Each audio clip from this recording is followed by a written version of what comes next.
সুপ্রিয় দর্শক, আসসালামু আলাইকুম। নিউজ 24 এর সকালের সংবাদে আপনাদেরকে স্বাগতম। প্রথমেই জানিয়ে দিচ্ছি সংবাদ শিরোনাম। প্রস্তুতি সম্পন্ন হলে রোজার আগেই নির্বাচন করা যেতে পারে, তারেক রহমানের প্রস্তাবে ডক্টর ইউনূস। লন্ডন বৈঠকে বিচার ও সংস্কারের বিষয়টি নির্বাচনের মতো গুরুত্ব না পাওয়া অত্যন্ত হতাশাজনক, যা বলল এনসিপি।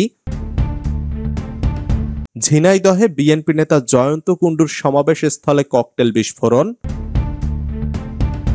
নেতাকর্মীদের উদ্দেশ্যে রিজভির বার্তা। ডক্টর ইউনূস তারেক রহমানের বৈঠক নিয়ে সার্জিসের প্রতিক্রিয়া। এতক্ষণ শুনছিলেন সংবাদ শিরোনাম। পুরো খবর পেতে ভিডিওটি শেষ পর্যন্ত দেখুন। সর্বশেষ সংবাদ পেতে চ্যানেলটি সাবস্ক্রাইব করুন। এবার বিস্তারিত। প্রস্তুতি সম্পন্ন হলে রোজার আগেই নির্বাচন করা যেতে পারে, তারেক রহমানের প্রস্তাবে ডক্টর ইউনূস।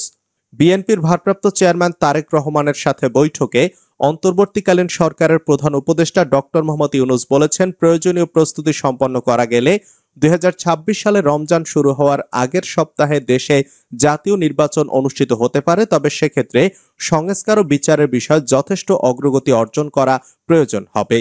শুক্রবার যুক্তরাজ্যের লন্ডনের ডরচেস্টার হোটেলে স্থানীয় সময় সকাল 9টায় বৈঠকটি শুরু হয়। সকাল 10:30টায় বৈঠক শেষ হয়। বৈঠক শেষে যৌথ বিবৃতিতে এ তথ্য জানানো হয়। যৌথ বিবৃতিতে আরও জানানো হয়, অত্যন্ত সৌহার্দ্যপূর্ণ পরিবেশে অধ্যাপক ইউনূস ও তারেক রহমানের মধ্যে বৈঠক অনুষ্ঠিত হয়েছে। তারেক রহমান প্রধান উপদেষ্টার কাছে আগামী বছরের রমজানের আগে নির্বাচন আয়োজনের জন্য প্রস্তাব করেন। দলের চেয়ারপারসন খালেদা জিয়া মনে করেন ওই সময় নির্বাচন অনুষ্ঠিত হলে ভালো হয়। প্রধান উপদেষ্টা বলেন, তিনি আগামী বছরের এপ্রিলের প্রথমার্ধের মধ্যে নির্বাচন অনুষ্ঠানের ঘোষণা দিয়েছেন। সব প্রস্তুতি সম্পন্ন করা গেলে 2026 সালের রমজান শুরু হওয়ার আগের সপ্তাহেও নির্বাচন আয়োজন করা যেতে পারে। সেক্ষেত্রে সেই সময়ের মধ্যে সংস্কার ও বিচারের বিষয়ে পর্যাপ্ত অগ্রগতি অর্জন করা প্রয়োজন হবে। বৈঠকে ফলপ্রসূ আলোচনা হওয়ায় প্রধান উপদেষ্টা তারেক রহমানকে ধন্যবাদ জানান। বৈঠক শেষে তারেক রহমান ডরচেস্টার হোটেল ত্যাগ করেন। লন্ডন বৈঠকে বিচার ও সংস্কারের বিষয়টি নির্বাচনের মতো গুরুত্ব না পাওয়া অত্যন্ত হতাশাজনক, মন্তব্য এনসিপির।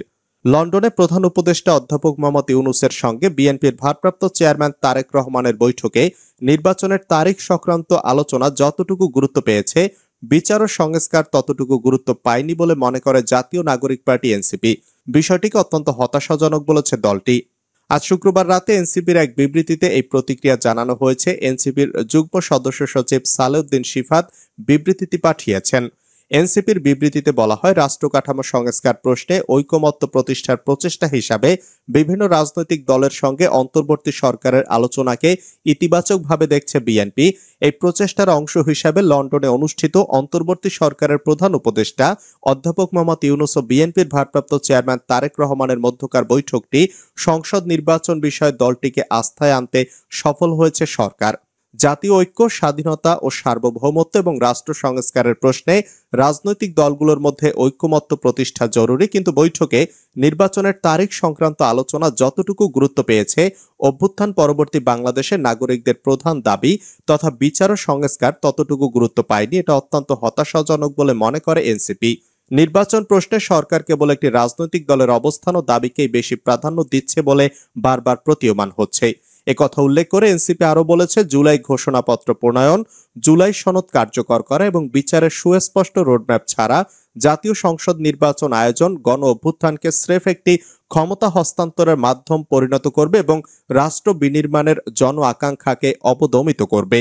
জনগণের দাবি তথা জুলাই সনদ রচনা ও কার্যকর করার আগে নির্বাচনের কোনো তারিখ ঘোষিত হলে তা জনগণ মেনে নেবে না বলে উল্লেখ করেছে এনসিপি। তাদের বিবৃতিতে বলা হয়েছে, কাজেই রাজনৈতিক দলগুলোর সঙ্গে আলোচনার মাধ্যমে সংস্কারের বিষয়গুলোর ব্যাপারে ঐক্যমত্য প্রতিষ্ঠা ও জুলাই সনদ রচনা এবং কার্যকর করেই আসন্ন জুলাইকে যথাযথ মর্যাদায় স্মরণ করার উদ্যোগ নিতে সরকারকে জোর দাবি জানাচ্ছে এনসিপি। জুলাই ঘোষণাপত্র প্রণয়ন, মৌলিক সংস্কার বাস্তবায়নে, জুলাই সনদ কার্যকর করা ও বিচারের রোডম্যাপ ঘোষণার পরে নির্বাচন সংক্রান্ত আলোচনা চূড়ান্ত হওয়া উচিত বলেও বিবৃতিতে উল্লেখ করেছে এনসিপি। ঝিনাইদহে বিএনপি নেতা জয়ন্ত কুণ্ডুর সমাবেশ স্থলে ককটেল বিস্ফোরণ।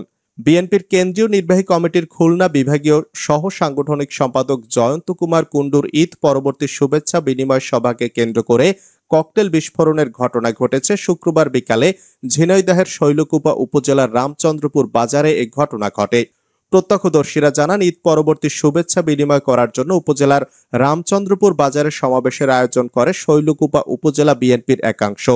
জয়ন্ত কুমার কুণ্ডু বিকেলে নেতাকর্মীদের সঙ্গে নিয়ে সমাবেশ স্থলে হাজির হলে মাঠের একপাশে 3টি ককটেল বিস্ফোরণ ঘটায় দুর্বৃত্তরা। পরে সমাবেশে আসা নেতাকর্মীরা ধাওয়া করলে দুর্বৃত্তরা পালিয়ে যায়।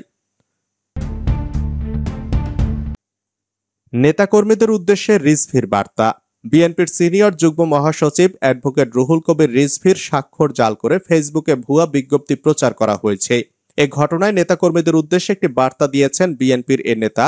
শুক্রবার বিকেলে গণমাধ্যমে পাঠানো ওই বার্তায় রুহুল কবির রিজভী বলেন, আমি নিম্ন স্বাক্ষরকারী বিএনপির সিনিয়র যুগ্ম মহাসচিব অ্যাডভোকেট রুহুল কবির রিজভী এই মর্মে দলের সকল পর্যায়ের নেতাকর্মীদের জ্ঞাতার্থে জানাচ্ছি যে কোন স্বার্থন্বেষী কুচক্রী মহল আমার স্বাক্ষর জাল করে আজ 13 জুন সামাজিক যোগাযোগ মাধ্যম ফেসবুকে একটি প্রেস বিজ্ঞপ্তি পোস্ট করে। ফেসবুকে পোস্টকৃত প্রেস বিজ্ঞপ্তিটি সম্পূর্ণরূপে মিথ্যা, বানোয়াট ও অসৎ উদ্দেশ্য প্রণোদিত। তিনি বলেন, উল্লেখিত প্রেস বিজ্ঞপ্তি আমার স্বাক্ষরে বিএনপির দপ্তর থেকে গণমাধ্যমে পাঠানো হয়নি। এটি সম্পূর্ণরূপে বানোয়াট ও ভুয়া। আমার স্বাক্ষর জাল করে প্রচারিত ভুয়া প্রেস বিজ্ঞপ্তিটির বিষয়ে দলের সকল পর্যায়ের নেতাকর্মীকে বিভ্রান্ত না হওয়ার জন্য অনুরোধ করা হলো। এক নেতাকে নিয়ন্ত্রণ করতে পারছে না বিএনপি, তাহলে দেশ চালাবে কেমনে? প্রশ্ন নুরুল হকের।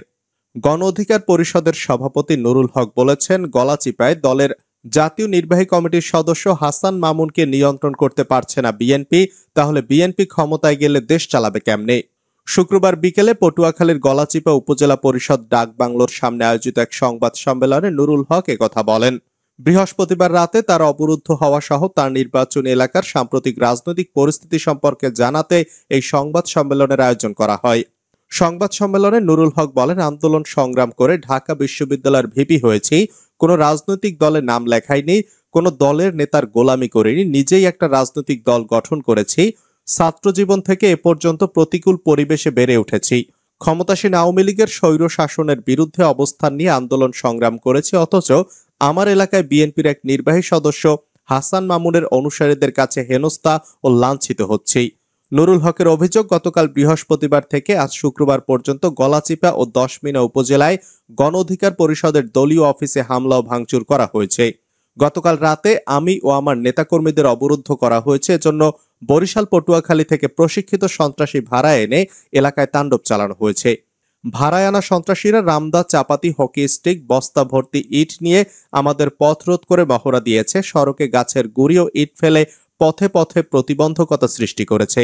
তিনি আরো বলেন, এসব ঘটনা ভিন্ন খাতে নিতে বলা হয়। আমার লোকজন নাকি আমার গ্রামের বাড়ি চর বিশ্বাসে বিএনপির অফিস ভাঙচুর করেছে। এই আমলে এমন কে আছে যে বিএনপির অফিসে হামলার সাহস রাখে? নুরুল হক আরো বলেন, বিগত 16 বছরে হাসান মামুন কোনো রাজনৈতিক মামলার শিকার হননি, অথচ আমি আর আমার পরিবার পদে পদে ক্ষতিগ্রস্ত হয়েছি। এই হাসান মামুনকে নিয়ন্ত্রণ না করতে পারলে বিএনপির সুনাম ক্ষুণ্ণ হবে। এ বিষয়ে বিএনপির নেতা হাসান মামুন প্রথম আলোকে বলেন, নুরুল হক এলাকায় উস্কানিমূলক বক্তব্য দিচ্ছেন। তিনি গত বুধবার প্রকাশ্যে একটি ঠিকাদারি কাজ নিয়ে জেলা বিএনপির একজন জ্যেষ্ঠ নেতাকে জড়িয়ে উদ্দেশ্যপ্রণোদিতভাবে বক্তব্য দিয়েছেন। বৃহস্পতিবার চর বিশ্বাস বাজারে তার লোকজন বিএনপির নেতাকর্মীদের উপর হামলা চালিয়েছেন। এসব উস্কানিমূলক বক্তব্যের কারণে এলাকার লোকজন নুরুল হকের উপর ক্ষিপ্ত হতে পারেন।